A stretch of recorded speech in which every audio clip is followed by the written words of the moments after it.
We'll go ahead and get started with our lesson this week. Okay, when we look at our grade screen, we are done with Module 1. We had the exam last week. It was due Sunday. I think everyone here's already got it turned in. Yeah, everyone here's got it turned in. So you guys are doing super. We are ready to start 2.01 Vulnerabilities. So that's what we're starting this week. Next week, I've actually put 2 lessons together. So we're going to have to work pretty good and hard last week, if that's right. Next week, I need to look at the schedule and make sure. I got to look at the schedule and make sure we need to do 2, because if there's time, I'll move it back, because I really don't like to do 2 in a week, just to make sure we have time to get through them. But we'll take a look at it. 2.01 this week, so we've got time before I worry about next week. So we're done with Module 1. I'm going to close that folder. Module 2, Vulnerabilities. All right. In a cyber world, a vulnerability is a weakness that can be exploited in an attack. And once that vulnerability is exploited, then the attacker can get unauthorized access to your computer system. Everything is considered vulnerable in the cyber world. Hardware, software, networks, and people, humans, are considered targets. Right? So let's examine how cybersecurity professionals use system hardening. There's our phrase for the week, system hardening, to prevent cyber criminals from exploiting their technologies.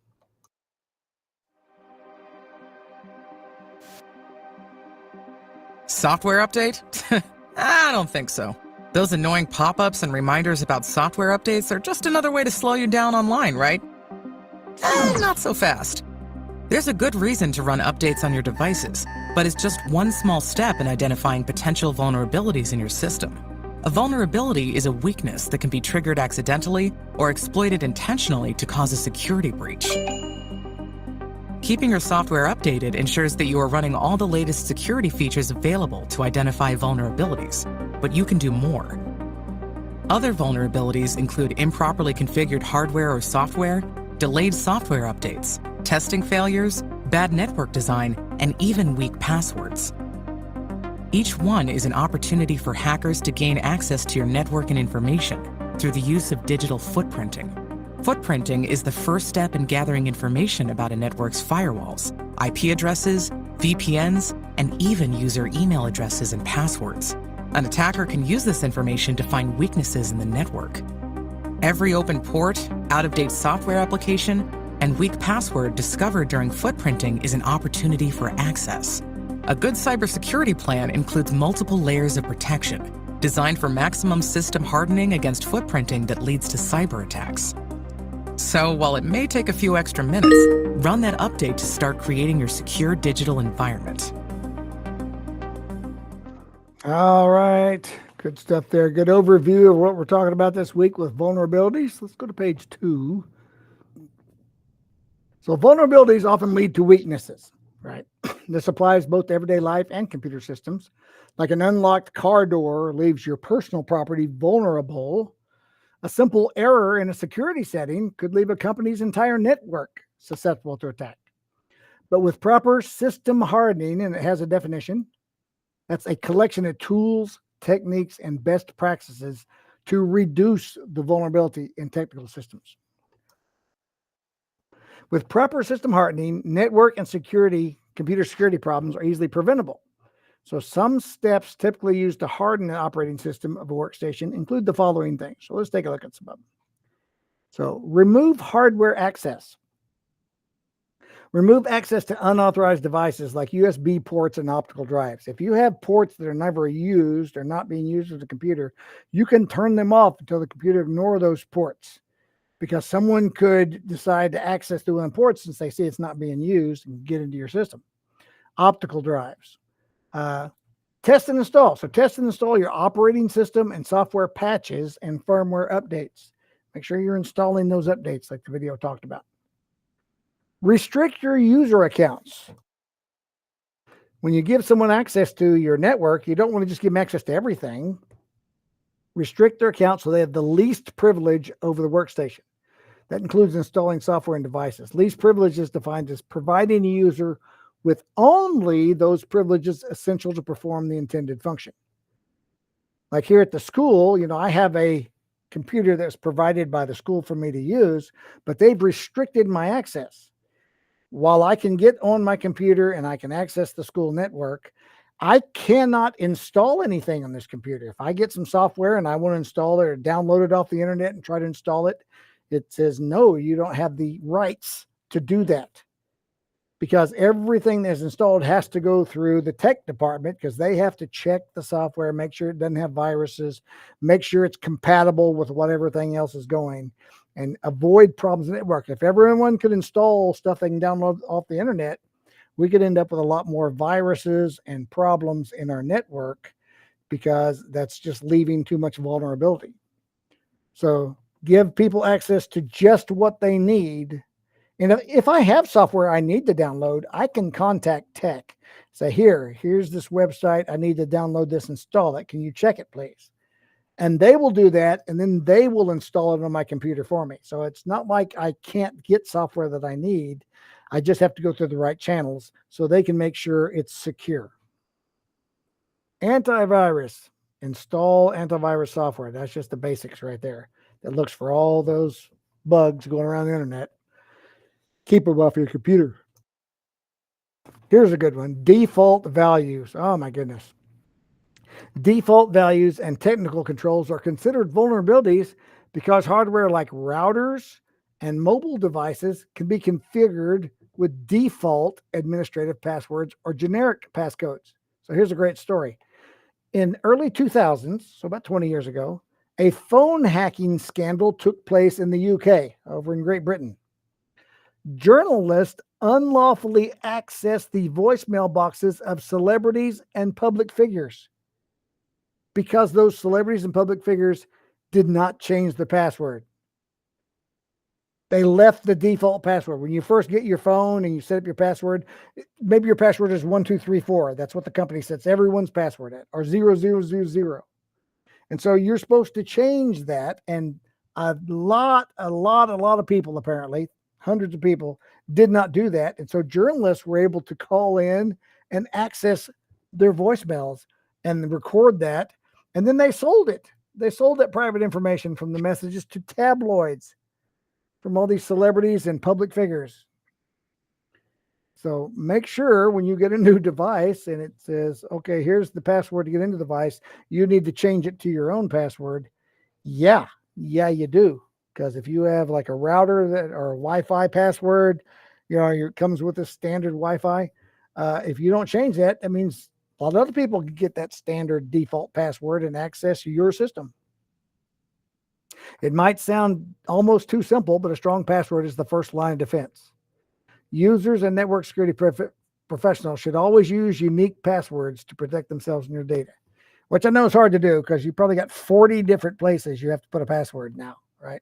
Every time you log into this app, every time you log into your computer, every time you do anything, they want a password and they want a unique password. And so we end up using the same password on 30 different websites, right? Not a good thing. I'm personally working to change mine to where they're all unique, but that's not an easy thing to do. Okay, footprinting, there's new terminology, and port scanning. So footprinting is the technique used for gathering information about a computer system. This is the first step that an intruder uses to obtain as much information as they can about a target. This is useful to someone who's trying to get into your system. So here's the things they can discover using a footprinting method. What type of operating system is installed on the machine that I'm trying to hack into? Is it Windows? What version of Windows in it? Because there's been many different versions of Windows. Is it a Linux system? Is it a Mac iOS system? What is the operating system? What are the user email addresses and passwords that are on that computer? Can I pull those out? A detailed list of server configurations. Learn what all devices are on your network? Is there a firewall? What is the IP address of the computer I'm trying to hack into? Does the target use a virtual private network, a VPN? So I have a VPN I use on my personal computer at home and on my phone and on my tablet. And I can change that to look like I'm in France. So it looks like my computer's logging in from France somewhere. So that keeps my personal IP address private because it uses one small of the world. And can learn the security configurations of the target machine. So footprinting can get a lot of information. Okay, there's two types of footprinting, active and passive. So active footprinting is when a hacker gets in direct touch with the actual target machine. He's not just hitting the network. He actually gets through the network to the machine he wants to hack it. That's active. Now, passive footprinting means collecting information about a system that's in a remote location from a hacker. Say, direct touch is generally someone maybe in your company that can actually go to the target machine and start learning stuff about it. This would be when someone dials in from some location elsewhere in the world and accesses your computer. And it's important to note, not all who use footprinting are criminals, because ethical hackers, which we've talked about, ethical hackers also use this to find security flaws in the system, helping companies understand where they're vulnerable, reduce the number of possible attacks. So an ethical hacker would use the same thing. If they're hired to break into the system and figure out how, then they use footprinting to start mapping out the system themselves and figure out those things so they can try to hack in and then let the company know, okay, I was able to get in your network. Here's how I did it. All right, after footprinting is completed, the hacker enters the scanning phase. So this is similar to knocking on a door to see if anyone's home. Right? They can run a port scan on a network. Like, I'm going to plug into this port on the network. I'm going to connect on this port. And a lot of times those are virtual ports. It doesn't have to be actually come in and plug a wire in to your network. It can be a virtual port that's open, waiting on connections. So running a port scan on a network exposes which ports are open and listening, which ones are waiting for someone to connect. And it reveals the location of the security systems that are located between the transmitter and the target. Oh, what security do I hit when I try to log in? So there are rules of engagement, ROE, that are the ground rules that guide the way an ethical hacker performs. The good guy that's hired by the company, right? So here's examples of considerations addressed by the basic rules. How much time and money will be spent on testing, right? Because it's like, okay, I'm going to hire you to get into my network, but I'm not going to let you try for 9 months. If it takes you 9 months to break my network, I'm pretty good. I'm not going to worry about it. Right. So there's usually a timeline and money because you charge so much for how many hours you're putting in on it. So it's like, okay, I'm going to hire you for 2 weeks. If you can't break it in 2 weeks, we'll consider it good. So you got to figure out how much time. Will there be any limitations on what the hacker should test? Yeah, they might be directing you. I want you to try to hack into just this server over here because this is where the customer data is. I don't, this over here, I'm not worried about. There's nothing confidential in this system or this system or this system. This is the one. That's the limitations. Are there any legal restrictions, like a non-disclosure or confidentiality agreement? A lot of times, if you're going to hire an ethical hacker, you're probably going to have them sign an agreement because if they're successful, they may get information that nobody should be able to see. And you don't want them using that information and selling it to your competitor or putting it out on the web. You need a confidentiality agreement that can penalize them greatly if they do that, because they can still do it. You have to trust them. They can still sell it to your competitor, but if you find out and you have this confidentiality agreement, you could punish them for huge amounts of money because you've got an agreement that they signed, a legal agreement. So once this rules of engagement is created, then the ethical hacker starts. All right, let's look at page 4, denial of service attack. We hear about these a lot. You hear about these on the news. This is a very common type of attack that a cyber criminal would use. A denial of service.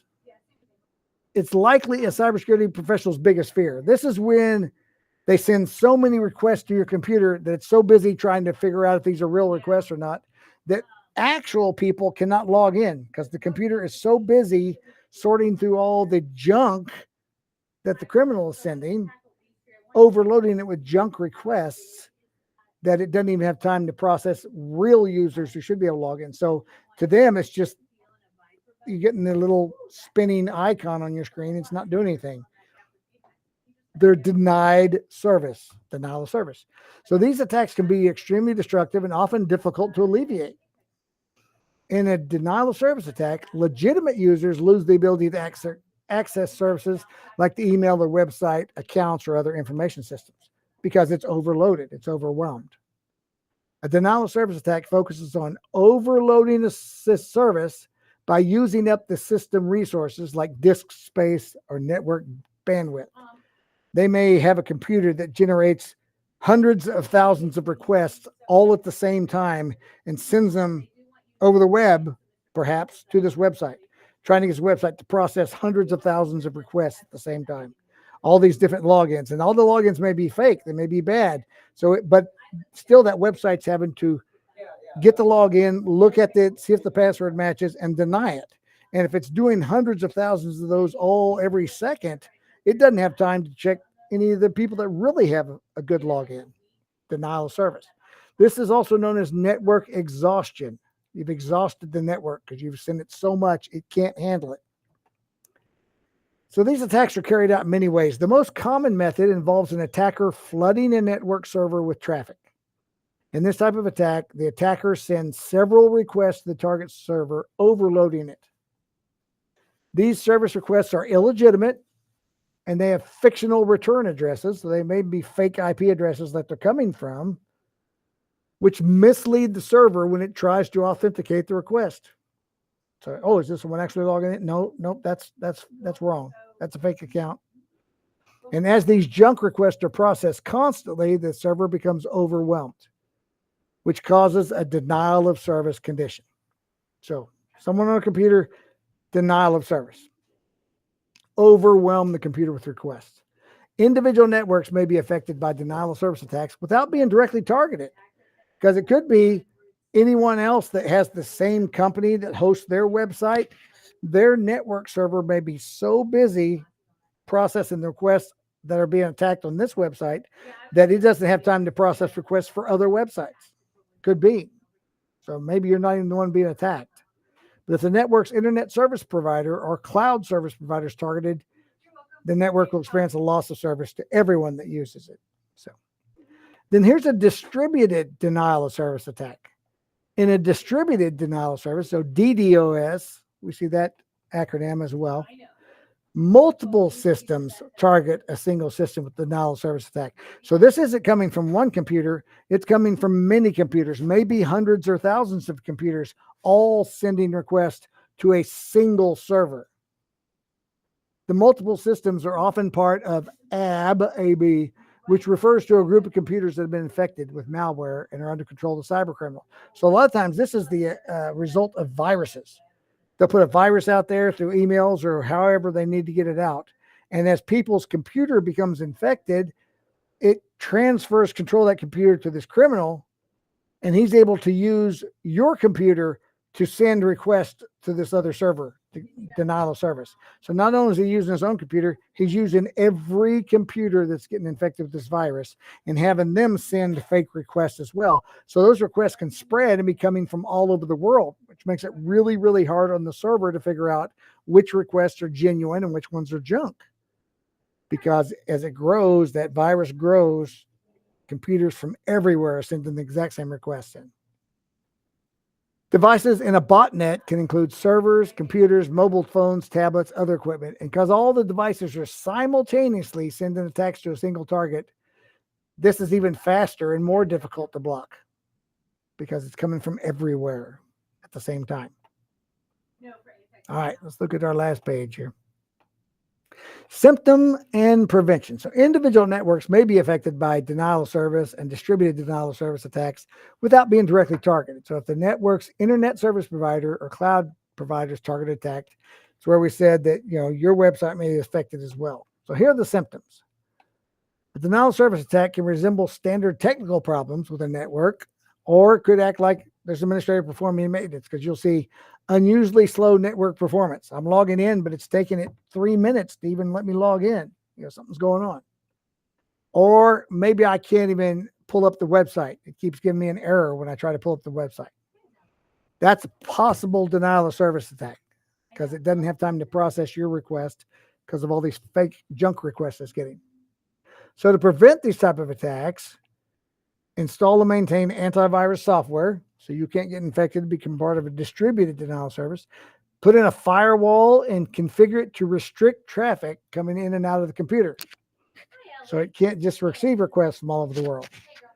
Evaluate your security settings and follow good security practice to minimize access other people have to your information. So it's important to understand that denial of service and distributed denial of service attacks can happen to anyone: schools, businesses, government agencies, or even you at your house. Individuals can be affected by that. So, vulnerabilities. So there, a cyber criminal continuously looks for vulnerabilities. So using footprinting and port scanning, he can discover a lot about a target, and they can use those tools to cause a lot of problems. So let's look at our assignment that goes with this. Which technique should a cybersecurity professional use to reduce vulnerabilities? Why should the password on a new device be reset immediately? What technique do ethical hackers use? What type of attack target uses multiple systems? So 5 questions, as usual. Got our 5 questions. But yeah, some interesting things there. If you find some scams you're getting on your emails or phone, bring it up to me. I love investigating these things. Again, I'll put this video that I've been looking at today in the chat, because this is the latest scam that I was telling my sister about this a month ago, because she was one of the people posting this crap on Facebook. And I told her, I said, don't do that. And I told her what she was doing as a scam. And now Pleasant Green today, 5 hours ago, just came out with a video talking about the exact same thing I was telling my sister. So it's cool to watch that and let him explain it, which he does a really good job. So, all right, guys, that's all I got for you this week. Got any questions? This is an A-Day Friday, so we only have class on Thursday. So if you need to be here Thursday, which I'm not sure anyone does, I think everyone's got a good grade, so I don't think anyone's required to be here.